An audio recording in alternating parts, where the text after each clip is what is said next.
الحمد لله رب العالمين وبه نستعين على أمور الدنيا والدين.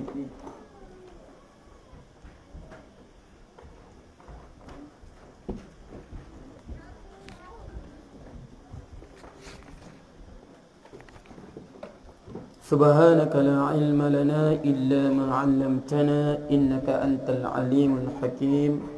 رب اشرح لي صدري ويسر لي أمري واحلل عقدة من لساني يفقهوا قولي.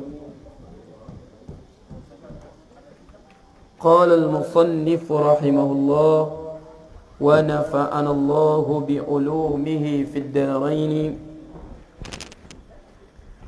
وإذا خاف الزوج dan apabila, makna khafa takut.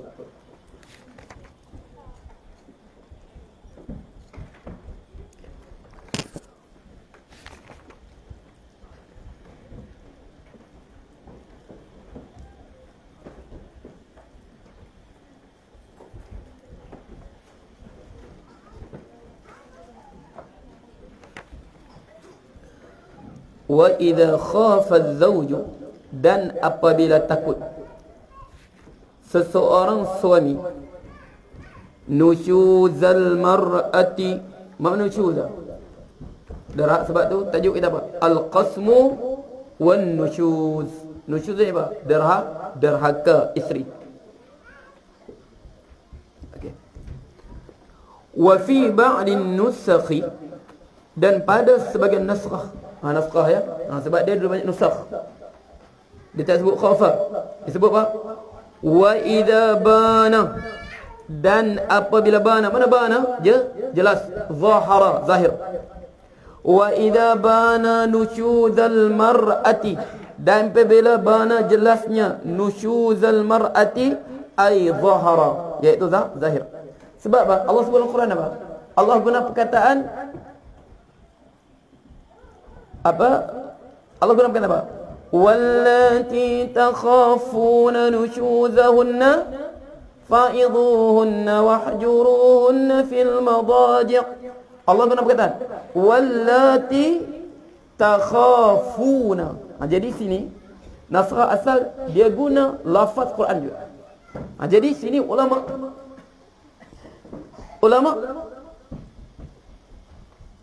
bersisih. Apa maksudnya ni? Wallati takhafuna nushuzahunna fa'idhuhunna wahjuruhun, dan isteri-isteri yang kamu takut, nushuzahunna, mereka derhaka. Fa'idhuhunna, maka berilah nasihat kepada mereka. Jadi kalau sekadar takut, rasa mungkin takkan bagi nasihat. Jadi apa makna takhafu sini? Faham tu? Sebab makna hakikat takhafu, kita takut. Itu hakikat. Sebab al-aslu fi kalam ada al-haqiqah. Tapi sini kalau kita letakkan makna takut, takkan nasihat. Sebab belum berlaku, cuma perasaan kita takut dia derhaka. Takkan nasihat. Takkan nak nasihat. Takkan nak apa? Nak tinggal ke tempat tidur. Faham tu? Jadi sini makna sini, setengah ulama kata makna sini wallati takhafuna nushuzahun, dan isteri-isteri takhafuna, makna sini ta'lamuna, kamu mengetahui. Makna zahir. Sebab tu yang satu naskah lagi wa idza bana, makna khafa sini bana, jelas. Boleh? Okey. Ai zahara wa adhaha zawjuha, maka menasihatinya suaminya. Ini sekejap ya. Ini bab isteri derhaka dulu. Nanti selepas ni baru bab suami derhaka. Sabar ibu-ibu. Okey. Sebab Allah sebut wallati takhafuna nushuzahunna fa'idhuhunna wahjuruhun wa adha zawjuha, hendaklah wa'adhaha, memberi mau'izah. Mana mau'izah? Peringatan.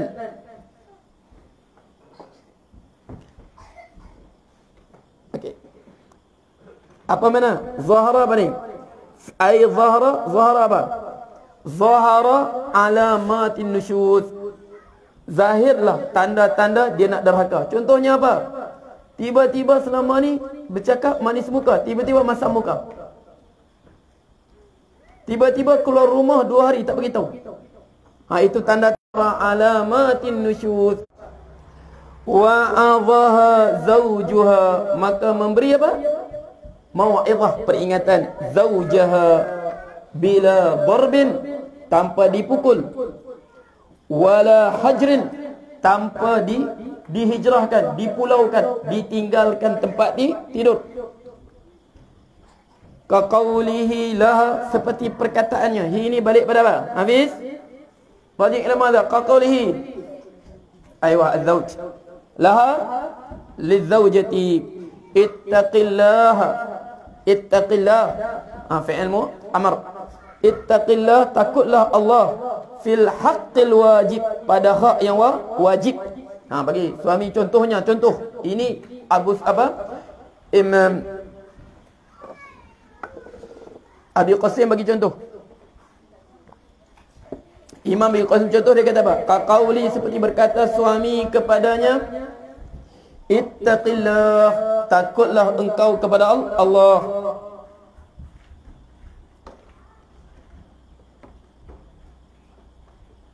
Okey, bagi nasihat. Dia kata apa? Diriwayatkan Ibnu Abbas berkata, ayyuma mara'atin, bagilah ayyuma mara'atin, bagi peringatan. Abasat fi wajhi zawjiha, mana-mana perempuan dia memasamkan muka, fi wajhi zawjiha, pada muka suaminya. Dia pandang muka suaminya, dia masam. Ayyuma mara'atin abasat fi wajhi zawjiha, ja'at yaumal qiyamah, dia datang hari kiamat nanti, muswaddatal wajhi, hitam muka dia. Bagi nasihat begitu. Ini Ibnu Abbas kata, ayyuma mara'atin abasat fi wajhi zawjiha, dia memasamkan muka pada suaminya. Ja'at yaumal qiyamati, dia datang hari kiamat nanti, muswaddatal wajhi, dalam keadaan apa? Dalam keadaan apa? Hitam muka dia. Bagi peringatan. Faham tu? Dia kata tadi, seperti ittaqillaha fil haqqil wajibi li alaih, takutlah kepada Allah pada hak yang wajib li, bagiku, alaiki, bukan alaika tu, alaiki. Kamu alaika ke alaiki tu? Mabit dhamma, alaiki, ke atasmu. Wa alami, dan ketahuilah. Anna nusyuza, sesungguhnya nusyuz, musqitun, menggugurkan, lin nafaqati, bagi nafkah, wal qasmi, dan juga apa? Pembahagian hari. Ini kalau apa? Suami tadi ada lebih daripada seorang isteri. Walaysa syatmu, dan tidaklah mencela. Maknanya mencela suaminya. Walaysa syatmu, dan tidaklah mencela lizzauji, bagi isteri, bagi suami. Mana kadang-kadang isteri ni mencela suami. Apalah abang ni, malu apa orang kau buat begini, janganlah buat begini. Dia tak masuk nusyuz lah. Itu tegur, mencela tak termasuk dalam nusyuz. Faham tak? Walaysa syatmu, sebab itu biasa. Sebab duduk bersama mesti ada ketiganya, suami mencela isteri, isteri pun mencela suami. Itu biasa. Sebab tu kan, itu biasa. Jadi dia kata sini, walaysa syatmu lizzauji min nusyuz, tidak termasuk derhaka. Bal tastahiqu, bahkan dia tastahiqu, dia berhak, bihi, dengannya, dengan syatam tadi, dia mencela suaminya tadi, at-ta'dib, pengajaran. Makna suaminya kena tegur dia. Faham tu? Tapi dia kata sini, itu fil apa? Minaz zawji, daripada suami, fil afahi, pada pendapat yang paling afah. Mana pendapat sahih apa? Tak perlu suami beradab. Sebab itu biasa. Kadang-kadang isteri tak puas hati, dia cela suami. Suami tak puas hati, dia cela isteri. Tengok ya. Ini sebab dia fil afah. Mana sini ada khilaf. Afah lawan dia apa? Afah lawan apa? Sahih. Mana pendapat yang sahih, dia kata tak perlu takdib. Tak berhak suami nak takdib dia. Sebab celah ini benda apa? Suami mencela isteri, isteri benda biasa. Sebab kadang-kadang perasaan tak puas hati. Dia kata benda tu biasa. Faham tak? Sebab tu Rasulullah sendiri pun dia kata Aisyah, Rasulullah sebut, aku tahu kau marah. Kalau Aisyah, dia kata Rasulullah sebut, kalau kau marah, kau akan sebut apa? Wa Rabba Ibrahim, demi Tuhan Ibrahim. Dia tak sebut demi Tuhan Muhammad. Rasulullah, aku kenal kau Aisyah. Kalau kau marah, aku kenal tak? Kalau kau marah, kau sebut apa? Wa Rabba Ibrahim, demi Tuhan Ibrahim. Kau tak sebut nama Wa Rabbi Muhammad. Sebab tu benda biasa. Sebab tengok ya. Tu Ustaz kata cakap. Tengok. Dia kan, sebab tu kata ilmu ni kita kena jaga betul. Tengok kan fiqh ni. Dia ajar kita. Tengok. Kita belajar bab muamalat, bab hawalah, bab apa? Bab bai'us salam, bab bai'ul istisna. Tujuan apa? Makna kalau kita jadi peniaga, kita berniaga di atas dasar syariat. Kita berniaga atas dasar syariat. Kita belajar bab tirat ataupun mudarabah, bab hawalah baru ni yang kamu pening-pening tu. Faham tak? Sebab kalau kita berniaga di atas syarak. Kita belajar beribadat. Kita belajar beribadat, bab solat. Mana kalau kita solat, kita beribadat semua. Ibadat kita, solat kita, puasa kita di atas apa? Di atas landasan syarak. Jadi ditunjukkan oleh syarak. Okey.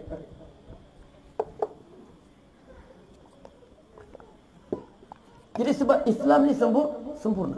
Sebab inilah Islam yang ditinggalkan oleh salafus soleh. Sebab tu macam tak sebut hari tu kan. Okey. Apa? Yahmilu hadzal ilm, akan membawa ilmu ini min kulli khalafin, daripada setiap orang terdahulu ini udulu yang paling adil. Ingat Yahmilu hadzal ilm, akan membawa ilmu ini, menyebarkan ilmu ini min kulli khalafin, setiap generasi udulu yang paling adil. Inilah kita generasi Imam Rafi'i, Imam Syafi'i, Imam Rafi'i, Imam Nawawi, kemudian Imam Sayuti, Imam Sakhawi, kemudian Ibnu apa? Sebelumnya Ibnu Hajar datang Imam, kemudian zaman apa? Imam Baijuri, apa? Imam Syarqawi, sampai pada kita. Yahmilu hadzal ilmi min kulli khalafin uduluhu, yang bawa ilmu ini pada setiap generasi yang paling adil. Makna dia, ilmu ini lengkap kehidupan kita semua di atas dasar ilmu. Ini kalau kita jadi suami, ini cara kita jadi suami. Kalau kita jadi isteri, ini cara jadi isteri. Ayo, bukan pandai kahwin saja ya. Okey. Kemudian apa? No, macam mana ustaz? Sebab pandai kahwin saja. Berapa kali sudah datang jumpa ustaz kan? Setengah tu. Ustaz, macam mana? Aku terlajak tercakap talak 3. Macam mana ustaz?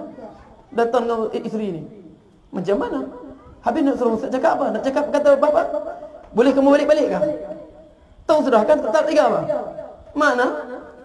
Talak apa? Bain bainatul kubra. Taklah ustaz, saya terlampau marah sangat. Saya sakit hati dengan mentua saya juga ustaz. Saya sakit hati mentua saya.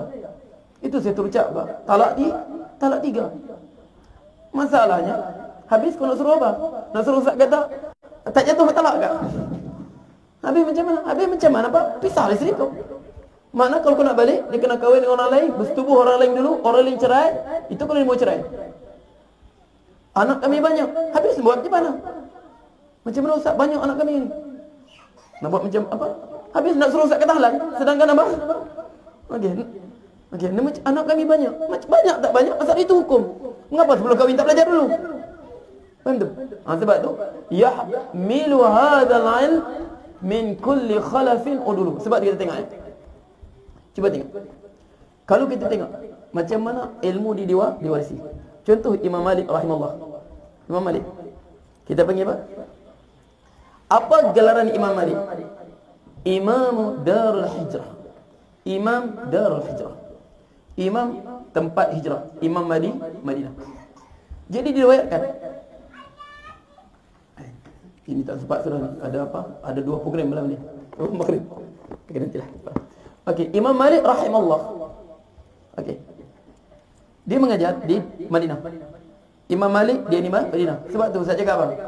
Kisah Imam Malik dengan Imam Syafi'i, kisah apa? Kisah anggur tu bohong. Di Madinah mana ada anggur? Di Madinah tidak ada ladang anggur. Dan Imam Malik dia tidak pernah pergi sering, dia di Madinah saja. Dia takut apa? Dia sayang betul Madinah. Dia tak macam Imam lain. Dia tak pergi ke Iraq, tak pergi ke Mesir, tak. Dia hanya pergi ke Mekah untuk buat haji saja. Inilah Imam Malik. Tiba-tiba orang apa?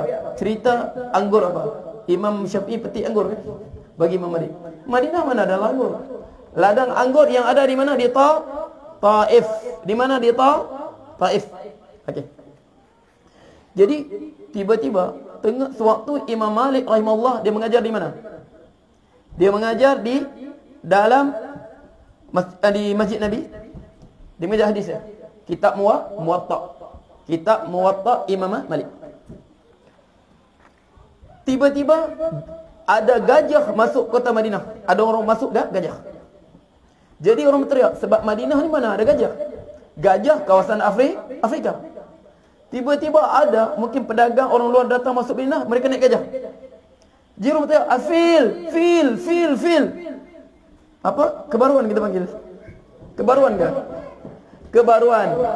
Sebab kita tak apa, di Tawau ni selalu tengok pergi Burmas nampaklah gajah. Kita biasa. Tapi orang Madinah mendengar gajah, fil. Jadi waktu tu semua anak murid dia ni kan teruja apa dengan bunyi gajah. Ada gajah masuk kota Madinah. Ada gajah masuk kota Madinah. Jadi yang tengah belajar sama Imam Malik ini semua lari keluar. Nak tengok gajah, tinggal kelas keluar. Nak tengok gajah sebab kebaruan. Kebaruan tak pernah tengok gajah. Orang cerita besar gajah ni, besar gajah macam mana? Keluar tengok. Kecuali siapa?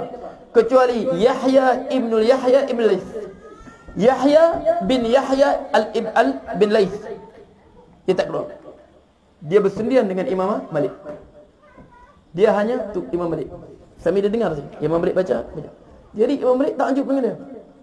Jadi Imam Malik pun sebab budak-budak kan. Kanak-kanak kan teringin kan. Lari tengok macam kamu lah lipas kereta. Lipas kereta. Oh ya. Faham ke? Okey. Jadi dia tak apa. Jadi tanya Yahya bin Yahya. Jadi limadha la takun ma'hum? Limadha lam takun ma'hum? Kenapa kau tak keluar sekejap tengok dengan mereka, tengok gajah tu? Limadha? Dia kata, ana ya syaikhi lam a'ti huna li ajli fil. Aku daripada tempat aku datang dari kampung aku wahai Imam Malik ke Madinah ini bukan aku nak tengok gajah. Ana ati ilaika lil ilm. Aku datang kepada engkau Imam Malik untuk cari ilmu. Aku datang pada engkau untuk cari ilmu, bukan aku nak cari gajah. Jadi tengok. Cuba tengok. Sebab tu riwayat Imam Malik, sedangkan ramainya anak murid Imam Malik, siapa riwayat Muwatta dia? Yang paling dipercayai siapa? Apabila riwayat kitab Muwatta Imam Malik daripada jalan apa? Yahya ibnu Laitsi. Itulah satu-satunya riwayat Muwatta Imam Malik. Itulah riwayat Muwatta Imam Malik yang paling dipercayai. Sedangkan berapa banyak murid-murid Imam Malik. Tengok adab dia. Tinggal dia seorang saja. Dia kata apa? Aku datang kepada engkau, jitu ilaika laisa li ajli fil. Aku datang ke Madinah ni, tinggal kampung aku, tinggal keluarga aku, bukan untuk apa? Bukan untuk nak tengok gajah. Aku datang untuk tuntut ilmu. Keberkatan dia sampai sekarang. Perawi seperti mana apa? Kalau Imam Bukhari perawi dia Al-Farbari. Okey, imam itu perawi lain, bukan Imam Muslim ya. Bukan Imam Muslim perawi dia. Dia ada perawi, mana perawi dia riwayat kitab dia semua sekali. Mana perawi ini, makna semua hadis dalam Muwatta diriwayatkan terus daripada Imam Malik. Makna apa? Semua kitab Muwatta tu dia riwayat semua. Yahya ibnu Laits. Jadi sini tengok. Sebab tu kita tanya balik, Ustaz kata, dia kena ni niat kita. Faham tu? Niat kita Ustaz sebut sebelum pesan kamu. Niat kita ilmu niat apa? Sebab Ustaz sebut dua niat. Niat pertama apa? Kita menuntut ilmu agar dengan ilmu ini mengeluarkan kita kejahilan. Makna kita mencari redha Allah ini dalam perjalanan hidup kita ini ala basirah. Qul hadhihi sabili ad'u ila Allah ala basiratin. Aku seru pada Allah dengan penuh basirah, sedar. Okey, faham tu? Jadi kemudian apa? Kita niat juga kita apa? Kita nak mengeluarkan orang lain daripada kejahilan. Boleh. Jangan sekali-kali ubah niat. Jangan sekali-kali ubah niat. Sebab ilmu ini terlampau berharga. Seperti yang sebut tu. Dunia semua Allah bagi. Rezeki semua bagi. Tidak ada orang mati kelaparan. Faham tak? Mati sakit banyaklah. Mati aksiden, mati covid. Tapi mati vaksin tak ada juga. Faham tak? Okey. Jadi banyak orang faham tak? Rezeki tetap ada. Tapi ilmu tak semua Allah bagi. Rezeki semua Allah bagi. Apa? Wa ka'ayyin min dabbatin la tahmilu rizqaha Allahu yarzuquha. Wa ka'ayyin min dabbatin, berapa banyak binatang-binatang yang melata di atas muka bumi ini, la tahmilu rizqaha, tidak sedikit pun mereka membawa rezeki mereka. Siapa? Allah yang rezekikan mereka. Semua dapat, binatang, serangga, manusia, jin, syaitan, semua dapat rezeki dia. Tetapi ilmu tak. Allah sebut apa? Yu'til hikmata man yasha wa man yu'tal hikmata faqad utiya khairan katsira. Allah kurniakan ilmu kebijaksanaan ini hanya kepada sesiapa yang Allah kehendaki. Sesiapa yang mendapat hikmah Allah kurniakan tadi, dia mendapatkan kebaikan banyak. Cuba tengok. Kadang-kadang cahaya ilmu dalam diri ini, cahaya dalam dirinya, dia boleh dapat satu benda daripada jalan kita tak fikir pun. Contoh, pernah kan Imam Syafi'i radhiyallahu anhu, Imam Syafi'i, dia anak apa? Tengok ni. Dia pun guru, sebab tu kita ilmu ini mesti bersanad, kenal guru. Bukan ilmu apa al-guguli macam saya sebut hari itulah. Kau fiqh belajar mana? Siapa syekh aku fiqh? Syekh aku fiqh kitab sifat solat Albani. Okey, syekh ku akidah siapa? Akidah apa ya? Akidah Tahwiyah bukunya. Tasawuf aku belajar mana? Aku belajar buku aku pakai apa? Tazkiyatun Nafsi, kitab ni. Bukan begitu caranya. Sebab dia sandaran ilmu ni. Sebab ini sunnah. Fa innal ilma talaqqi. Ilmu mesti berhadapan guru. Sebab siapa Imam Syafi'i? Siapa guru dia? Imam Malik. Sebab tu kita kata paling sebut silsilatuz zahabiyah. Jaluran syekh emas. Jaluran emas dalam isnad ini. Silsilatuz zahabiyah. Makna jalinan emas dalam sandaran guru ni siapa?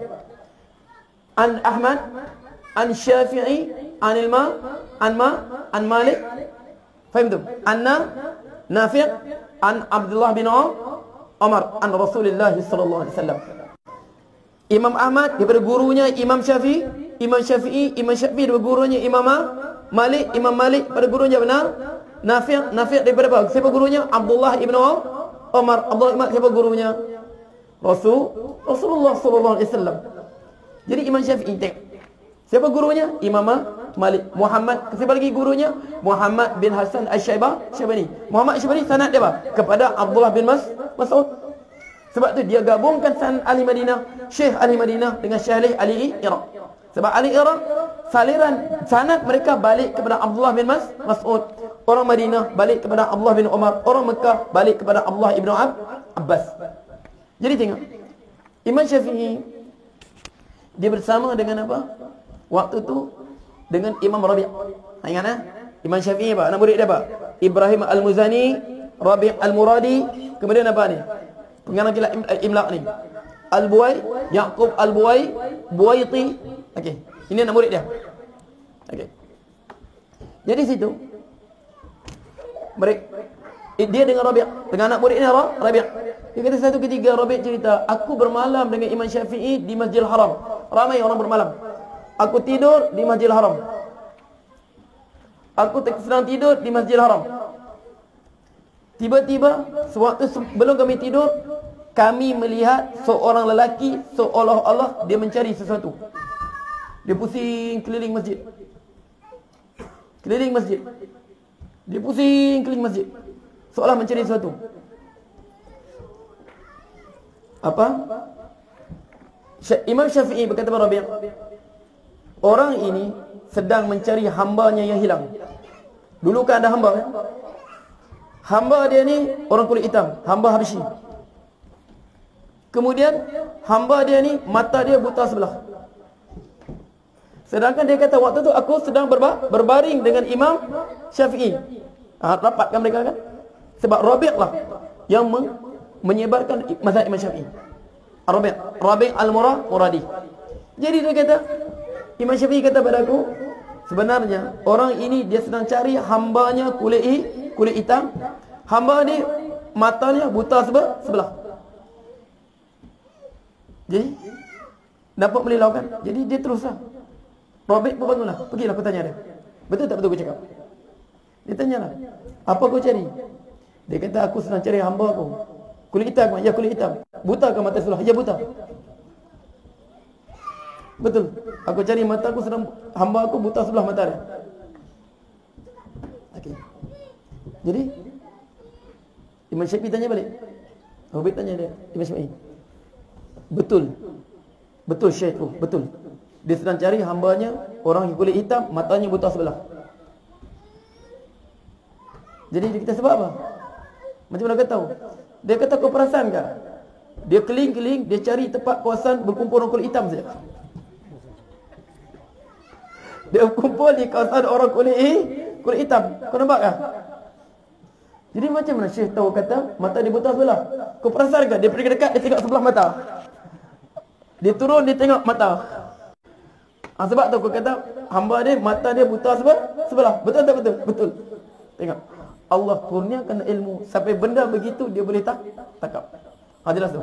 Sebab saya kata ya. Okey. Jadi tak boleh panjang malam ni. Sebab apa? Sebab Cikgu Yusuf nak pergi sangat. Okay, insya-Allah ya. Okey, untuk jemaah-jemaah semua insya-Allah ya. Kita tengoklah.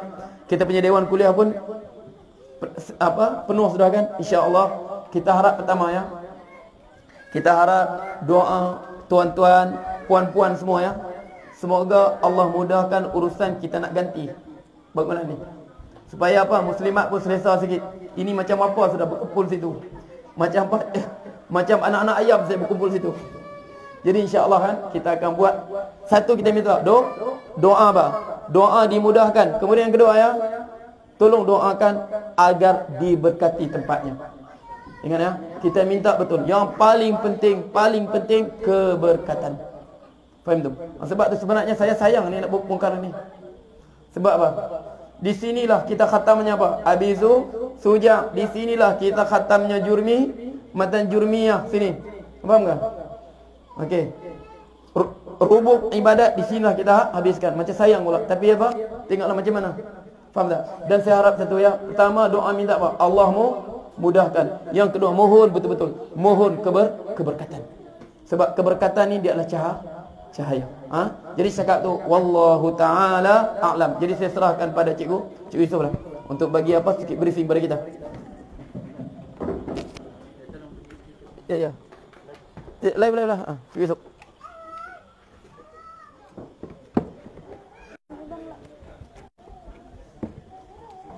Yes.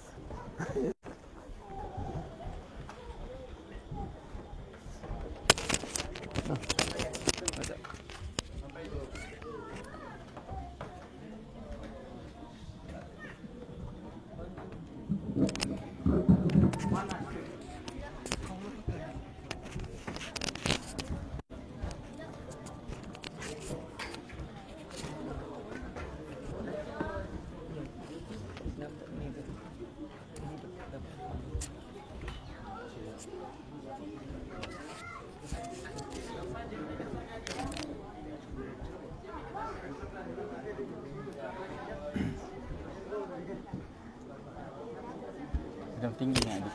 Tak. Duduk.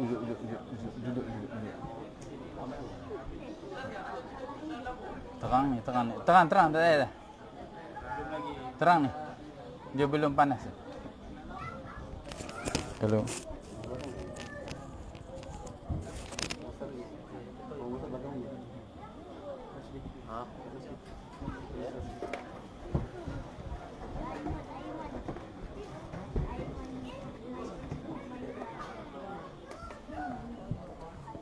Dik, kau briefing Dik. Kau lah.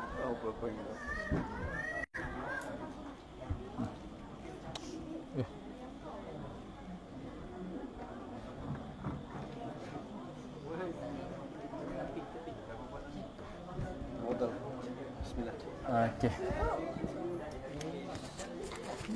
Okey, bismillahirrahmanirrahim. Dengar.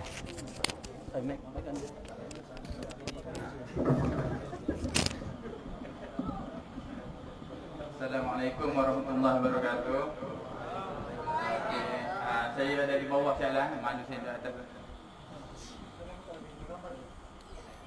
Payah. Saya dari bawah jalan, segan dari atas. Okey. Saya diamanahkan oleh Ustaz untuk urus Dewan Baru Madrasah Wadi An-Nur ni. Okey. Saya basa-basi lah, teruslah. Okey.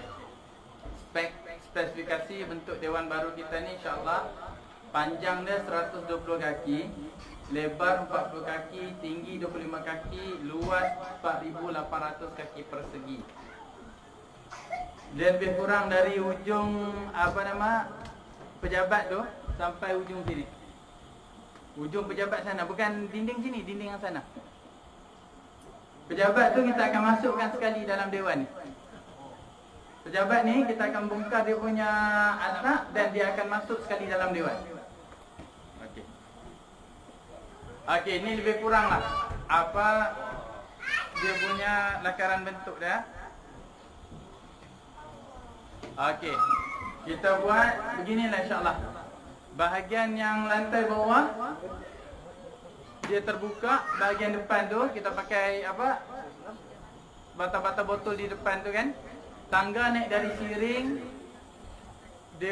Lantai 1 kita tutup habis, lantai 3 kita buka.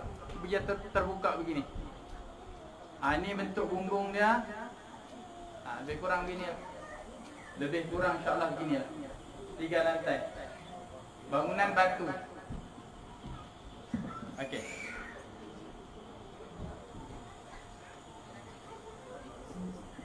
Okey, ini anggaran perbelanjaan Dewan Baru Okey, kos bumbung dia. Kos bumbung dia zinc yang kita perlukan lebih kurang 96 keping. Untuk 120 kaki panjang, lebar 40 kaki kita perlukan 96 keping. Harga dia lebih kurang RM138, RM2.30. Saya kira RM2.30. Harga di pasaran dalam RM2.20, tapi kita up siap markah harganya. Panjang 24 kaki. Jadi total untuk zen lebih kurang RM13,248. Ni anak-anak kita ni dah pandai kan kira kan? Dah pandai tuan kan dalam matematik kita. Okey, ni tujuan kita belajar matematik ya anak-anak. Okey, ni gulung-gulung kita nak pakai top hat tu 30 kaki, lebih kurang 80 batang, harga 7,200. Kuda-kuda 7 batang, kita pakai 9 set. Lebih kurang 54 batang, siperlin kita nak pakai, harga 4,860. Kos semua sekali anggaran RM25,308. Saya buat anggaran RM26,000. Harga untuk bumbung siap. Okey, bata, serunya bata. Bata ni kita nak guna sebanyak 11,520 biji. Ya anak-anak nanti belajar matematik macam ni kita kira bangunan. Ini nama dia QB, quantity, bill of quantity, BQ, bill of quantity. Kita nak buat bangunan semua, kita kena buat macam ni. Kena kira berapa biji bata nak pakai, berapa biji berapa karung semen nak pakai, barulah tak kena tipu. Ya anak-anak ya, nanti insya-Allah kamu yang akan mewariskan madrasah apa semua segala macam, nanti kamu akan buat ni pula. Okey, kos bata lebih kurang 18 bandel. Satu bandel lebih kurang 250. Saya letak 300. Anggaran dalam 5,400, saya letak RM6,000. Apa dia? 600? 640. Okeylah. Anggaran siap ni. Lebih juga harga tu. Okey. Simen kita nak guna simen lebih kurang 216 karung simen. 216 karung, 18 kali 4 darab 3. Pasir kita guna 108 ela. Pasir. Pasir dengan simen kita tak guna banyak sebab semua sekali lantai semua kita pakai simen mixer. Simen bancuh siap. Kita hanya guna simen ni, pasir dengan simen ni untuk lantai 2 siap yang kita nak naik dinding tu. Anggaran lebih kurang RM5,000 untuk simen, pasir lebih kurang RM8,000. 108 ela. Okey. Kos untuk 3 lantai. Lantai sejak guna simen mixer grade 25.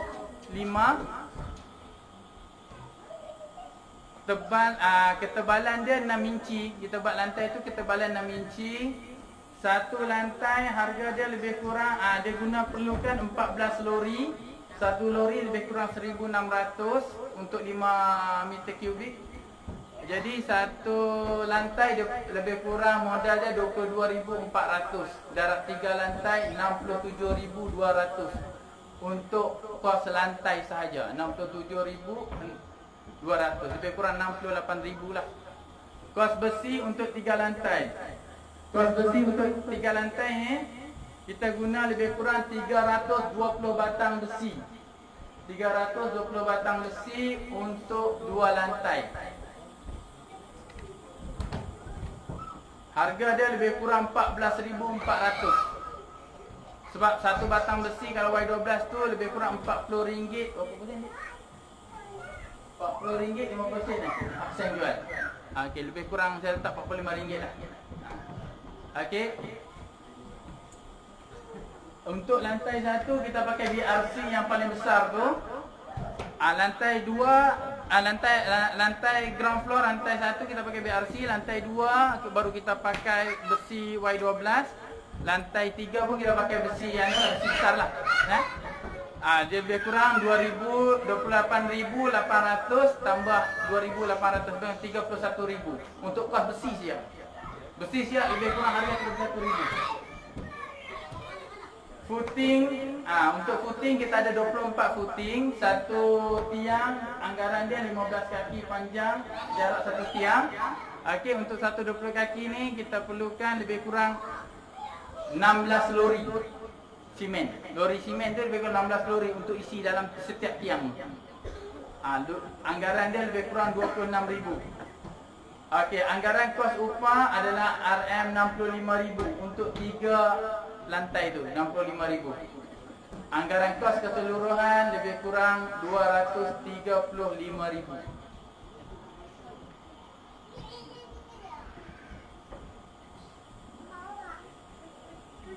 Jadi kita kutip lah seorang sedikit. Jadi paling berkat yang paling awal kita sediakan tabung dulu. Wa kita ikafal ya tanah bagi mutanafisun. Wa fi zalika falyatanafasul mutanafisun. Paling berkat yang paling awal tu. Ya, jadi tabung ni semua ni, 20% tetap je. InsyaAllah azam. Mudah-mudahan macam Ustaz sebut tadi, kita doa agar madrasah kita berkat, keberkatan insyaAllah, dan Allah mudahkan urusan kita semualah insyaAllah. Okey.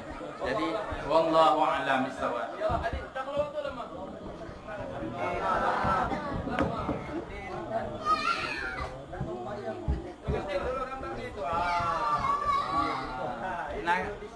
Nak gambar kamu, nak gambar.